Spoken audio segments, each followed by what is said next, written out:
Hello everyone, this is Professor Sanan Sari and today we are going to discuss about the chapter number 1, 12th OCM.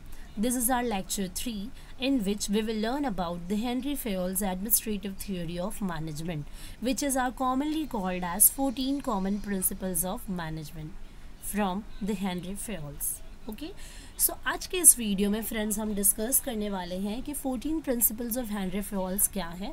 इसे commonly हम कहते हैं 14 principles of Henry Fayol's. Sometime we are saying that the 14 principles of management also and somewhere around we are saying that the administrative theory of management also. So you should be always remember that all the previous questions are equal for the same answer. ठीक है. सो Henry Fayol का जो administrative theory है वो हम यहाँ पर discuss करेंगे which is totally based on 14 principles. So one by one we will have to discuss about it, but before going to start with 14 principles I am going to give introduction part of Henry Fayol first.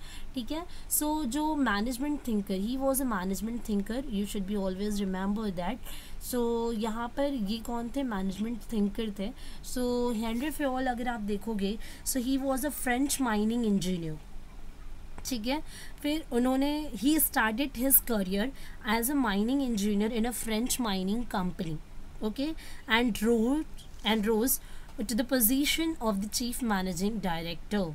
मतलब वो एक French mining engineer थे, French के थे ये रहने वाले, French mining engineer थे. फिर उन्होंने अपना करियर स्टार्ट किया था इंजीनियरिंग में, माइनिंग इंजीनियरिंग में, इन अ फ्रेंच माइनिंग कंपनी में. ठीक है. एंड धीरे धीरे वो वहाँ पर क्या हो गए, कौन सी पोजीशन पे चले गए? Chief managing director. ठीक है. सो चीफ मैनेजिंग डायरेक्टर बन जाने के बाद यहाँ पर उन्होंने मैनेजमेंट की कुछ उनके observation, because he was a management thinker, so उसके बेस्ड पे Henry Fayol has proposed 14 principles of management. ठीक है. which are very famous and which are explained in his famous book General and Industrial Administration. इनकी book का नाम है which is called as General and Industrial Administrations. ठीक है.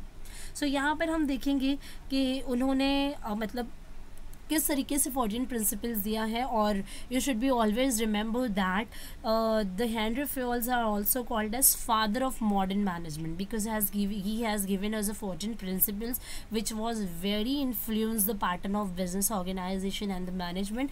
That is why the Henry Fayol is called as father of modern management. So you should be always remember that he was a French person, he was a French mining engineer. He started his career in a mining engineer in a French mining company, and he rose to the position of the chief managing director in French. ठीक है.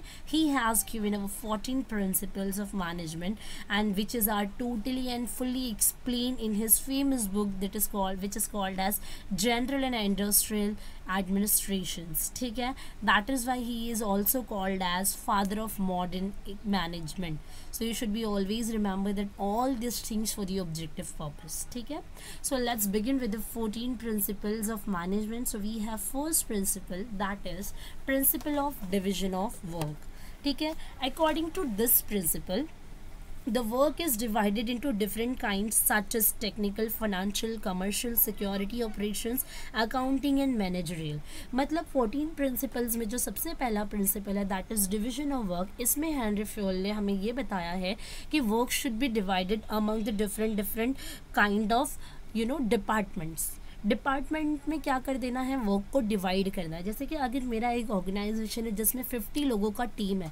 ठीक है. सो इस पूरी team में मैं कैसे भी काम दूंगी तो नहीं होगा, लेकिन अगर मैं काम को डिवाइड कर दूं, समझो कि मुझे 50 लीड जनरेट करनी है और मेरे पास अगर 50 बंदे हैं, सो दिन भर में मैं अगर उन्हें एक लीड जनरेट करने का टारगेट दे दूंगी, सो मतलब मैंने क्या किया, डिविजन ऑफ वर्क किया, काम को मैंने क्या किया, यहाँ पर बांट दिया.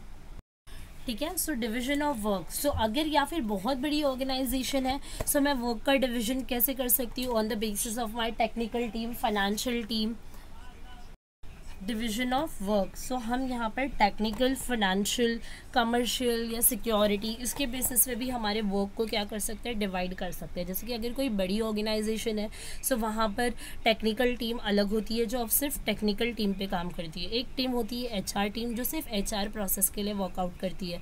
एक होती है फाइनेंशियल टीम जो फाइनेंस का रिकॉर्ड मेंटेन करती है। एक होती है कमर्शियल टीम जो कमर्शियल रिलेटेड एक्टिविटीज़ को परफॉर्म करती है। So that is called as division of work and the most important principle is given by the Henry Fayol. Then we have a second principle that is called as principle of authority and responsibility. So first we have to be know about the meaning of authority. So we can say that authority is the right to take decisions.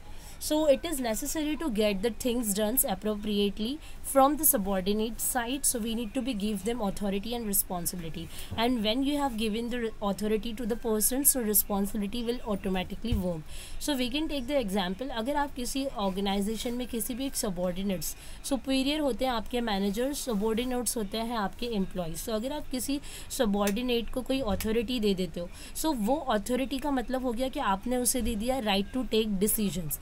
If he is able to take the decisions, so he can easily handle out his responsibility towards the organization. So Henry Fayol ने ये principle हमें दिया है कि authority and responsibility देने से subordinates को we can do work very appropriate or in a well manner. ठीक है. Then we have third point that is called as principles of disciplines. So disciplines का मतलब यहाँ पे होता क्या है, first we need to understand it. So according to Fayol, discipline is the most essential thing in the organisation. Organisation में अगर आप देखोगे सो सबसे ज़्यादा इंपॉर्टेंट थिंग होती है that is called as discipline. So discipline का मतलब होता है we need to be achieve our organization. Okay, we need to be obey our manager rules and regulations. मतलब जो हमारे मैनेजर्स होते हैं उनके रूल्स एंड रेगुलेशंस को प्रॉपरली सुनकर चलना, उनके बताए हुए जो भी रूल्स हैं उनको फॉलो करना. ठीक है. We need to be always take a good relationship in between management and workers regarding the organisations rules. So organisations के रूल्स होते हैं उसे प्रॉपरली फॉलो करना, ओबे करना, that is called as discipline. So we need to be always take care about the principles of discipline according to the Henry Fayol. Then we have the next point that is called as principles of unity of command. So first of all, so unity of command को follow करना it is very important. So whenever we will talk about the command, so we need to be always remember that commands related to the one superior. मतलब यहाँ पे command का मतलब होगा कि we should be always follow the command from the one superior only. If you are a subordinate, so we should always be follow the single rules from the single superior side. मतलब आपको हमेशा क्या करना है, सी यहाँ पे बहुत सारे अप्रोचेस होते हैं. एक राइट अप्रोच होता है, एक होता है रॉन्ग अप्रोच. राइट अप्रोच क्या होगा, जब आपका एक सिंगल सुपीरियर होगा और बहुत सारे सबॉर्डिनेट सिर्फ उसी को ही बताए हुए रास्ते पर चलेंगे. सो ये होगा राइट अप्रोच. लेकिन यहाँ पर अगर दो लोग, आप 10 बंदों की टीम को अगर 2 लोग चलाएंगे, सो 2 लोगों के ओपिनियंस अलग होंगे. सो यहाँ पे लोगों को किसको फॉलो करना है उसमें कन्फ्यूजन आ जाएगा. सो वहाँ पे यूनिटी ऑफ कमांड वर्क नहीं करेगा. इसलिए प्रोफेसर हेनरी फेयल ने कहा है कि we need to be always follow the principle of unity of command. It means one superior and they have to be follow the rules and regulations made by the superior side. ठीक है. Then we have next point that is called as principles of unity of direction. So unity of direction का मतलब हुआ है there should be a one head and one plan. मतलब direction का मतलब होता है you need to be work in a single or particular directions. ठीक है. So यहाँ पर आपको याद रखना है कि there should be a one head and one plan. एक head होना चाहिए और उसका एक plan होना चाहिए जिसको हम accomplish करेंगे. ठीक है. सो इसे हम कहते हैं यूनिटी ऑफ डायरेक्शन. उसके बाद हमारे पास आता है नेक्स्ट प्रिंसिपल जिसे कहते हैं हम लोग principle number 6, principle of subordination of individual interest to organisational interest. अभी कैसा होता है कि प्रिंसिपल ये हमें इस चीज़ पे ज़्यादा ध्यान देने बोलता है. सी 2 चीज़ें होते हैं, एक तो होता है इंडिविजुअल का इंटरेस्ट, एक होता है ऑर्गेनाइजेशन का इंटरेस्ट. इंडिविजुअल इंटरेस्ट का मतलब हो गया it will totally refers to the employees interest, and एक होता है ऑर्गेनाइजेशनल इंटरेस्ट. एम्प्लॉय का इंटरेस्ट क्या होता है, जहाँ पर एम्प्लॉयज़ को प्रॉपर वेजेस मिले, एक good working and healthy environment मिले और एम्प्लॉय हमेशा चाहेगा कि कम से कम टाइम करके या फिर कम से कम काम करके कम से कम टाइम में वो फ्री हो जाए, लेकिन यहाँ पे ऑर्गेनाइजेशन का इंटरेस्ट क्या होना चाहिए, ऑर्गेनाइजेशन का इंटरेस्ट कुछ ऐसा होना चाहिए कि वो हमेशा से क्या करे, टूवर्ड्स द ऑर्गेनाइजेशनल गोल्स के हिसाब से करें। मतलब ऑर्गेनाइजेशन का इंटरेस्ट क्या होगा, मैक्सिमम प्रॉफिट अर्न करना, ज़्यादा से ज़्यादा अपॉर्चुनिटीज़ गेन करना, ये सारा सब होता है ऑर्गेनाइजेशन का interest. So we should be always take care about the organization interest as compare to the individual interest. ठीक है। Then we have principle of centralization. Centralization का मतलब क्या होता है, centralization refers to the concentration of powers and authorities. We should be always concentrate about the powers and authorities. ठीक है। In some organization this power is vested in one hand और few hands. ठीक है। अब कैसा होता है ना, स्मॉल ऑर्गेनाइजेशंस होती है, स्मॉल ऑर्गेनाइजेशंस में सेंट्रलाइजेशन बहुत ज़्यादा होता है, और जो बड़ी ऑर्गेनाइजेशंस होती है वहाँ पे डिसेंट्रलाइजेशन होता है। मतलब according to this principle there must be a proper balance between centralisation and decentralisation in the organisation. मतलब ज़्यादा सेंट्रल कॉन्सेप्ट नहीं होना चाहिए कि मतलब अगर एम्प्लॉय होने के नाते कोई भी एक डिसीजन लेना है तो पूरा टॉप लेवल तक, हाफ डे लेने के लिए भी टॉप लेवल तक बात जाएगी, तो इट इज़ कॉल्ड सेंट्रलाइजेशन। ये सारी चीज़ें छोटी मोटी ऑर्गेनाइजेशन में होती है, लेकिन अगर आप बड़ी ऑर्गेनाइजेशन ज्वाइन करोगे सो वहाँ पे आपने एक मेल भी डाल दिया तो मेल एचआर से अप्रूव हो जाएगा और you can take half day. So that is called decentralisation. Lengthy procedure नहीं करना है, बट हेनरी फ्योल का ये प्रिंसिपल कहता है कि we need to be always take care about, we need to be always do the balance between centralisation and the decentralization. Okay, then we have next that is principle of remunerations. ठीक है। Appropriate remunerations to its staff और employees is the principle to keep them satisfied financially as well as retain them for long period of time in the organisation. मतलब एक appropriate remuneration देना अपने staff और employees को। ठीक है। ये एक ऐसा प्रिंसिपल है जो आपके एम्प्लॉयज़ को भी सेटिस्फाई रखेगा और उनको लॉन्ग टर्म आपकी ऑर्गेनाइजेशन में काम करने के लिए भी बनाए रखेगा। So we need to be always work on this if you are a manager of the organization. So आपको हमेशा टेक केयर करना है कि आपका remuneration should be very proper and suitable to your subordinates. Then we have principle of scalar chain. Scalar chain आपको पता होगा कि इसे हम लोग क्या होता है, ये एक scalar chain is also called as communication and information chain. ठीक है। लेकिन कैसा होता था पहले, क्या होता था कि अगर आपको कोई भी चीज़ करनी है, even if you want to give your ideas, thoughts which is related to your organizational objectives, so if a person A, ठीक है, अगर कोई पर्सन ए है तो वो क्या करेगा, टीम लीडर को बोलेगा, फिर टीम लीडर जाएगा मैनेजर को बोलेगा, फिर मैनेजर जाएगा एचआर को बोलेगा, फिर एचआर जाएगा टॉप मैनेजर को बोलेगा, फिर टॉप मैनेजर ने क्या सोचा उसका डिसीजन वाया आएगा। So it is called as scalar chain, the chain of communication, we need to follow it effectively.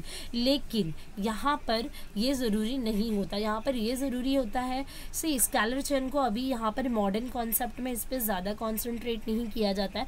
Now we are believing in direct communication, we are not based on the cross communication. ठीक है। Direct communication follow किया जाता है organisation में, which is called as gang plank. ये आपको याद रखना है, it is called as gang plank.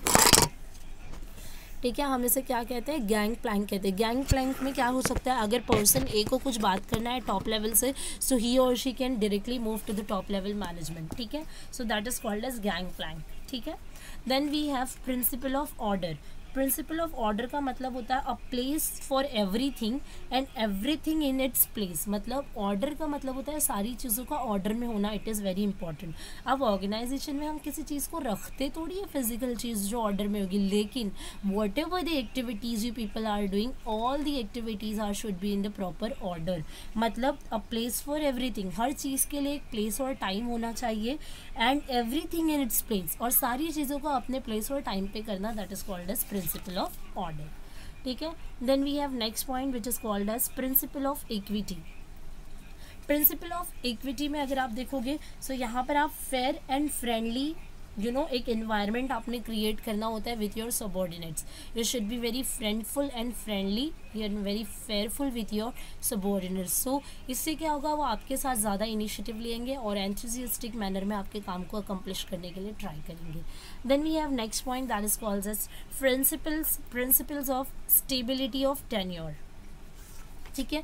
ये प्रिंसिपल क्या कहता है कि ऐसे एम्प्लॉयज़ को रिक्रूट करो जो मैनेजमेंट के लिए सुइटेबल हो, ठीक है, और आपके साथ स्टेबिलिटी रखे, ज़्यादा लॉन्ग पीरियड ऑफ टाइम तक काम करे, ठीक है, because it's plays a very important role in creating sense of belongingness among the employees, ठीक है। Insecurity in job always affects the efficiency of employees adversely, whereas the job security minimizes employees turnover ratio। सी क्या होता है ना, यहाँ पे stability and टेन्योरिटी होना बहुत ज़रूरी है। आपने खुद भी आपके एम्प्लॉयज़ के लिए 100% देना है, ऐसे रखना है कि एम्प्लॉयज़ आपके साथ बने रहें, और आपको रिक्रूटमेंट भी ऐसे एम्प्लॉयज़ का करना है जो लॉन्ग पीरियड ऑफ टाइम तक आपके ऑर्गेनाइजेशन में बने रहें, ठीक है। Then we have second last principle that is called as principle of initiative. So initiative refers to volunteering to do work in an initiative way. मतलब आपके एम्प्लॉयज़ के अंदर आपको खुद से ये चीज़ करनी है कि एम्प्लॉयज़ आपके साथ एक इनिशिएटिव के साथ काम करे, क्योंकि इसकी वजह से employees can give their ideas and knowledge, thoughts and suggestions with you with your working condition. So it will ultimately help us to take a good decisions for us, ठीक है। So this principle is very important for us. And the last but not the least and very important principle is principle of esprit de corps, ठीक है। Principle of esprit de corps का मतलब होता है union is a strength. जो यूनियनिटी होती है वो होती है हमारी स्ट्रेंथ, जैसे हम लोग टीम वर्क कहते हैं। सो हेनरी फ्योल ये कहते हैं कि we should be always do work in a team work because it will ultimately help us to achieve our goals, ठीक है। So we have completed this topic here which is a very important topic for the management for the OCM. So we have completed this topic here. If anybody have any doubt and difficulty, so you can make a comment on my YouTube channel. That's all enough for today. Bye bye, have a nice day, take care.